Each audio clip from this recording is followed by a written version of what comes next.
What is up, YouTube? So I've had a lot of people asking me what all did I have to do to swap the Jeep.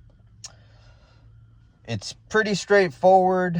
Yes, there is a lot of knowledge and mechanical stuff that you do have to be able to do. If not, you will end up spending a lot of money if you take it to a shop to do. Okay, so I will start off with the engine.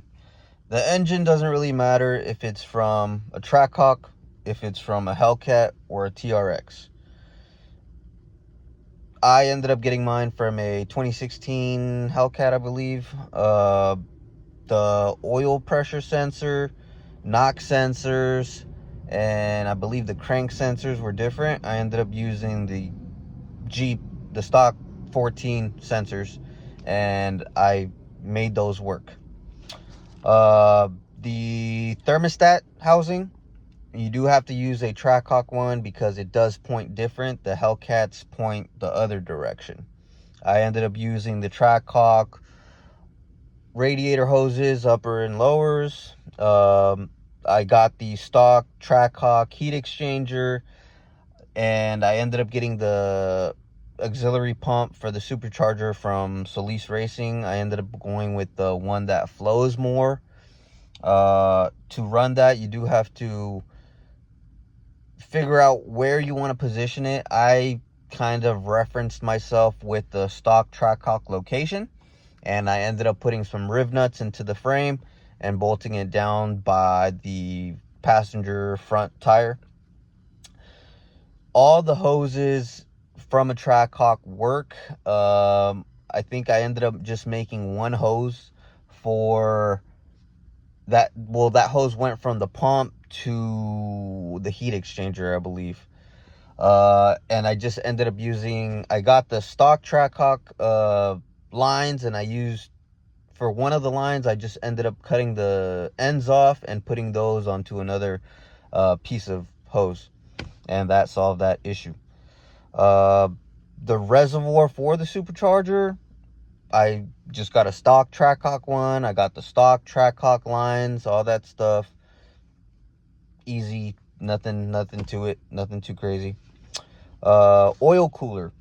For the oil cooler, you do have to, I basically got the lines, the oil cooler, and I bought the oil cooler bracket.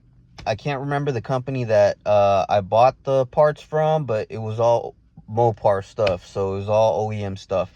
The oil cooler bracket, I did have to shave off the front impact bar to mount it because it didn't have the holes and the bracket wouldn't clip onto the impact bar. So I did have to do that, a little modification there to make it work. Okay, so when I got my motor, it did have the Hellcat oil pan. I've seen a few people that they end up shaving the oil pans to make them work because they hit the front diff. I didn't really want to deal with that, so I just ended up getting a stock Trackhawk oil pan, and I was on my way. You do need a if you're putting this into a 14, 15, they do have the power steering pumps. If you do have a power steering pump, you will have to make some custom lines, and you do have to relocate the cooler for the power steering. I ended up putting the cooler in the middle. After that, I put the heat exchanger, then the condenser, and then the radiator, I believe, in that order. Yeah, I'm pretty sure it was that order. Let's see here. You do need to wire in a wideband. Highly recommend it. That way you can kind of monitor and see, how things are going. If it's running lean, rich, you'll know. Highly recommend it. Boost gauge as well. I did have to wire in a boost gauge. Boost controller. You do need a boost controller. I ended up going with the smooth boost because it's the only way that you can control the bypass valve. Without that, there's no way to control the bypass valve. Fuel system. You do need a fuel system because the stock SRT pump is not enough to handle the power. I ended up going with the 4 fuel system. So basically I got the triple pump set up with the filter, the fuel filter, the regulator, PTFE lines, because I was planning on running E85, all that stuff. Highly recommend it. You know, you do need it. I did do like a temporary line, which I basically got the adapters that go onto the stock fuel line going to the rail. I don't remember the sizes to the adapters. I believe one was like you know what, I'm not even gonna say anything. If anybody needs the sizes, let me know. I'll definitely look into my files and I'll get the sizes for you guys. The wiring for the coils, you do have to extend them. They don't reach. I used the stock Jeep 6.4 engine harness, so I ended up extending the coil connectors. Instead of just making them jump over like a lot of people do, I ended up extending them a lot and kind of made like a little harness to go around the front of the valve cover. I figured that was a lot cleaner.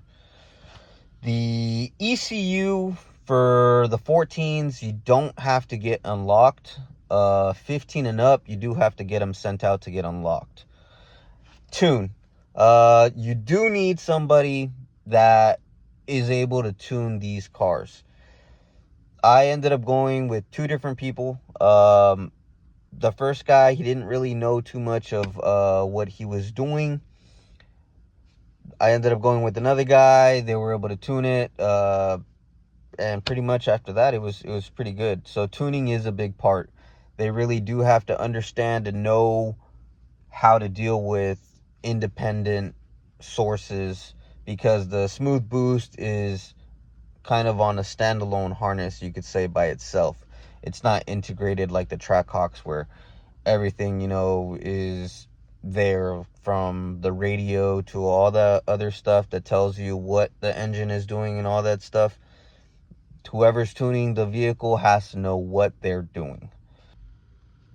One thing that I do want to, you know, make people aware, this swap is not something that you can just throw a Hellcat motor in and be on your way.